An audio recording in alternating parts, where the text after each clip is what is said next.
Hi, I'm Arnie Fielkow, and I'm running for Councilman at Large re-election. I'm number 32 on the ballot. I am very honored and privileged to serve the citizens of New Orleans and would very much appreciate your vote and support on February the 6th or in the early voting period. That's right. Well, Mr. Fielkow, thank you so much for being here. We appreciate it. My pleasure.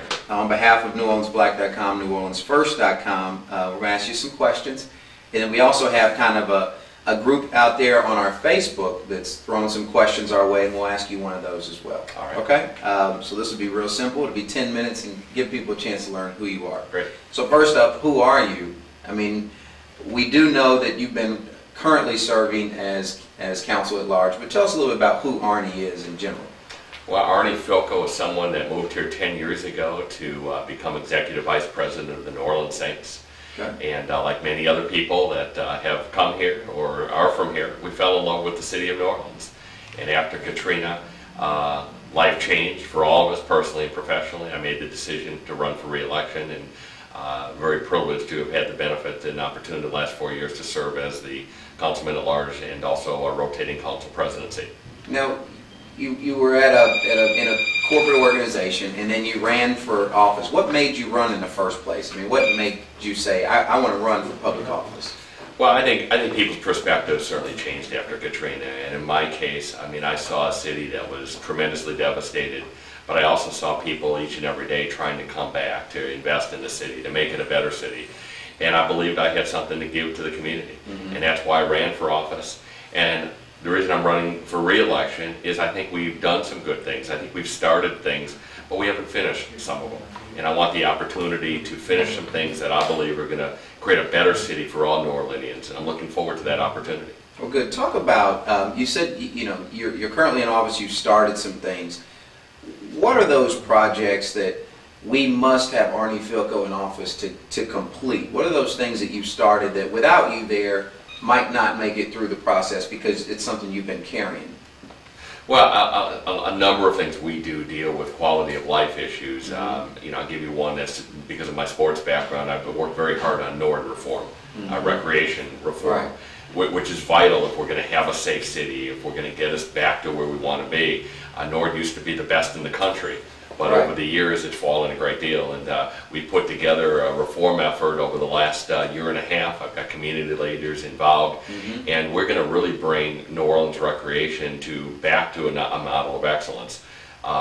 That's pretty close to being realized, but we need to get the next mayor supportive of it, and ultimately the public will vote on it. We're doing things in economic development. We're trying to bring new industry, new business here. We're trying to diversify our economy. We have a new model for economic development that is very close to happening.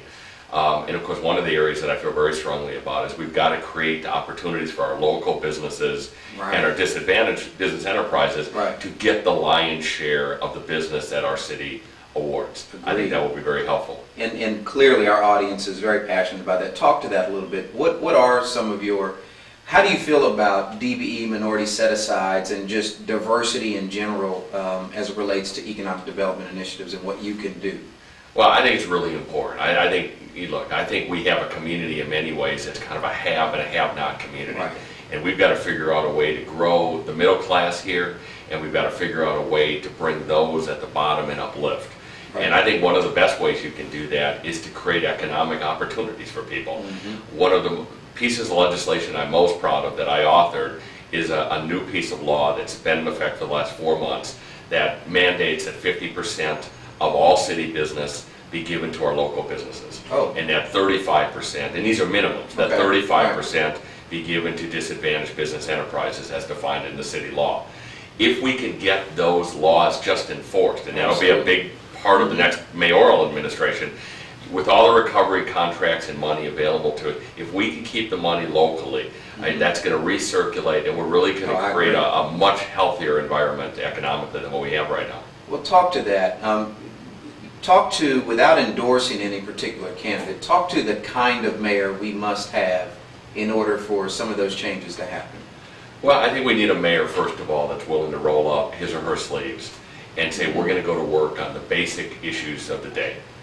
They may not be sexy, but we need to deal with infrastructure. We need to deal with just the economic climate in New Orleans, obviously crime reduction.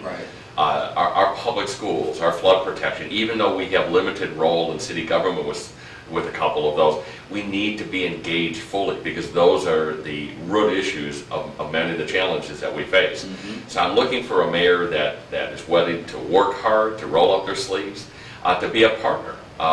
It's been rough the last 4 years, and I'm looking for a partner. I think the mayor-council relationship is going to be the best it's ever been in the history of New Orleans, and I look forward to standing side by side with that mayor, lobbying in Washington and in Baton Rouge together, going out economically around the country and being an ambassador or a salesman for the city of New Orleans, and then again solving the basic quality of life issues that I think all of our citizens want us to tackle. That's good. Last two questions. One is, again, speaking to our audience, discuss one of the single largest initiatives that you're working on or you would like to propose that directly affects particularly the African American community, but also the diverse community in general. Well, you know, I've touched upon two that I think are really important. I'll try to elaborate a little bit more. First of all, this new local business DBE law that was put in effect, right. It has good opportunities for us that could endure for years and years here. There is no reason that we're awarding city contracts to businesses outside of our region. Right. We have the capacity, right. We have the talent. We need to start to reward those companies because that'll only hire more people locally. Right. It'll increase our sales tax, our property tax base. That'll help us as a city.